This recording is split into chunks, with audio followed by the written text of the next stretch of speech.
مساء الخير على كل اللي بيتابعونا في برنامج لايف. في الحلقة اللي فاتت كنا اتكلمنا عن دايت بناكل فيه كتير وما بنعملش فيه رياضة في البداية وبنخس برضو فيه.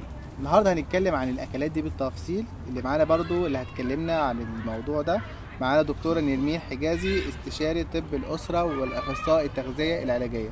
نورانا يا فندم. اهلا بحضرتك يا استاذ معتز.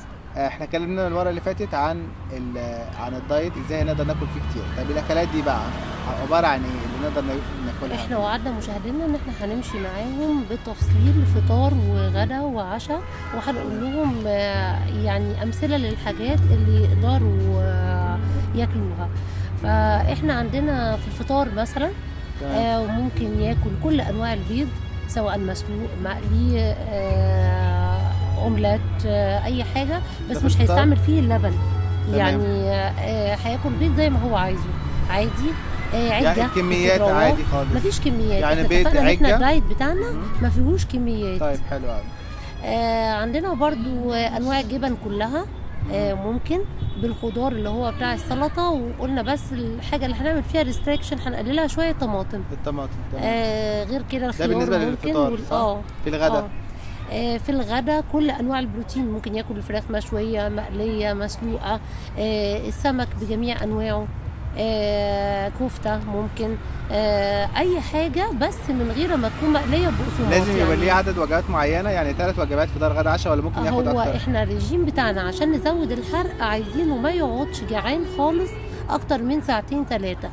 اقصى مده بيقعدها جعان 6 ساعات اللي هو نايم فيه. طيب حلوه، يعني كل 2-3 عايز تاكل كل براحتك مفيش مشكله.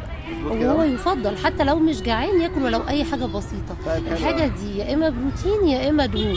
يعني لو اكل معلقه زبده معلقه قشطه ممكن عادي خالص. لو اكل خيارايه، لو اكل شويه ربع شاورما معاهم عليهم موتزاريلا عادي برضه. عادي ممكن يعمل مثلا. يعني احنا لو اتكلمنا في تفاصيل الاكل هيلاقي نفسه هياكل كل حاجه هو عايزها. اللحوم بجميع انواعها، وزي ما اتفقنا الحاجه الوحيده ان هي ما يبقاش داخل فيها بقسماط. يعني مثلا لو بياكل برجر هو عارف ان هو عامله بلحمه مفرومه من غير اما يحط فيه بقسماط، مش زي اللي بره مثلا. ممكن في فول صويا جواه، ممكن ياكل مشروم لان هو بروتين. ممكن زي ما حضرتك بتقول يعمل قرص كده مثلا برجر ويحط عليه موزاريلا ومشروم وجنبه شويه خضروات.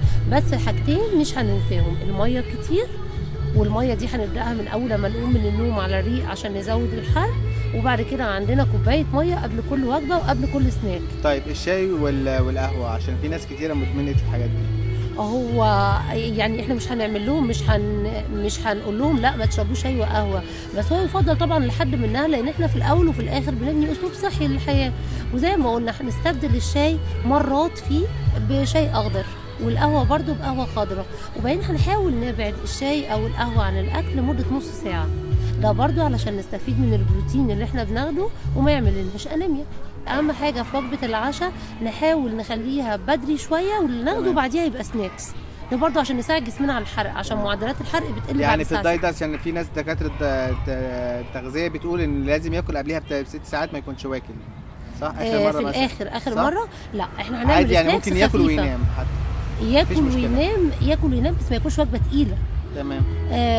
وبرضو احسن حاجه تزود الحرق ان احنا ننام النوم الطبيعي، معدلات النوم الطبيعيه اللي هو اقصى معدل النوم يبقى الساعه 12، ونحاول ننام 8 ساعات لينا، لا اكتر ولا اقل.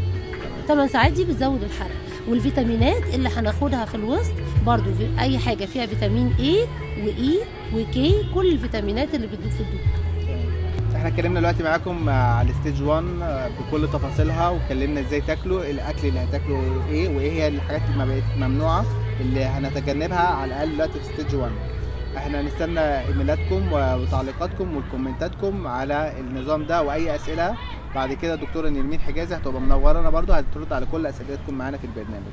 في انتظار تعليقاتكم على البيج بتاعتنا، ولما تعملوا الدايت ده تشوفوا كل اسئلتكم اللي انتوا عايزين تسالوها على البيج بتاعتنا، وبعد كده ان شاء الله هنجيب الدكتوره نرمين حجازي هترد على كل التساؤلات دي. شكرا ليكم، ولو انت استفدت من الحلقه دي ولو شايف ان في ناس ممكن تستفيد منها اعمل لايك وشير. السلام عليكم.